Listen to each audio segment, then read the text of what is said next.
Bonjour Jean-Louis. Bonjour Mathieu. Alors on dit souvent que les meilleures écoles se trouvent dans les quartiers les plus huppés, les plus chics. Vérifions cela ensemble. Est-ce que les prix au mètre carré augmentent vraiment quand on se trouve à proximité d'un bon établissement scolaire? Alors oui, la tendance générale, c'est que plus vous êtes dans un quartier huppé, plus les prix de l'immobilier sont élevés et plus les écoles ont la cote. Le site spécialisé en données immobilières Meilleurs Agents vient justement de publier une étude sur le sujet. Ils ont regardé précisément ce que cela donnait pour les collèges de Paris. Là, on parle à la fois des collèges publics et des collèges privés. Pour les collèges publics, c'est la carte scolaire qui compte, bien sûr. Pour les collèges privés, ils ont analysé les prix immobiliers dans un rayon de 500 mètres autour des établissements. Résultat, il y a bien une prime pour être près des meilleurs collèges, mais elle n'est pas forcément énorme, c'est 2,5% quand vous êtes à proximité du top 10 des collèges de la capitale par rapport à la moyenne des prix parisiens. En compilant le taux de réussite au brevet et le taux de mention très bien, c'est le collège privé Janine Manuel dans le 15e arrondissement qui arrive en tête des meilleurs collèges. Et là, le prix au mètre carré dans le quartier est de 11 300 euros.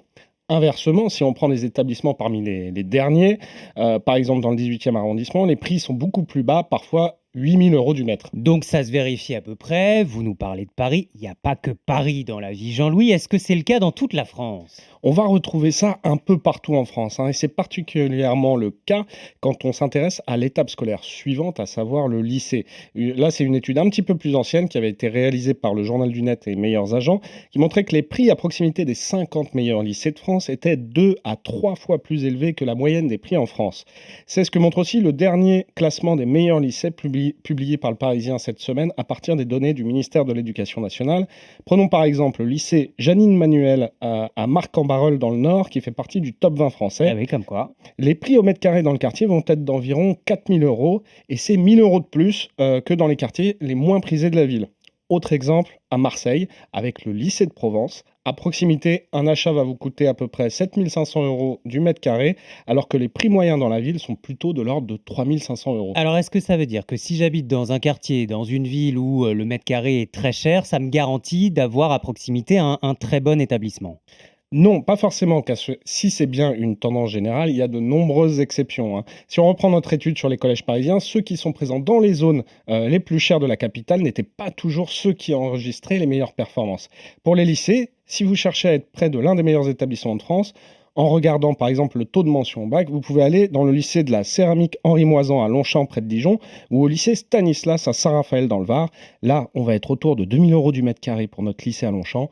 5 000 euros à Saint-Raphaël contre 15 000 euros près du lycée Louis-le-Grand à Paris, par exemple. Et pour ceux qui veulent investir, les acheteurs, est-ce qu'ils tiennent compte de tout ça et de la même manière ou pas? Alors non, pas tous, bien sûr, comme par exemple ceux qui n'ont pas d'enfants. Et même pour ceux qui regardent ça avec attention, il y a plusieurs profils d'acheteurs, comme nous l'explique Guillaume Martineau, le président du réseau d'agences immobilières Orpi France. On voit très nettement deux types. Il y a ceux qui ont une vision à long terme, qui ont des familles avec enfants maternels et qui regardent jusqu'à la terminale.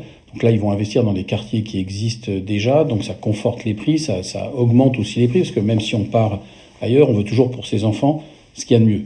Et puis, vous avez un autre phénomène, c'est-à-dire que des établissements scolaires sont partis s'installer dans des banlieues, dans des quartiers qui sont en cours de construction.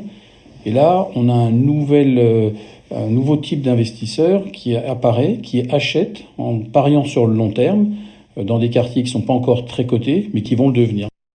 Paris sur l'avenir ou valeur sûre, à chacun son pari, comme en immobilier finalement.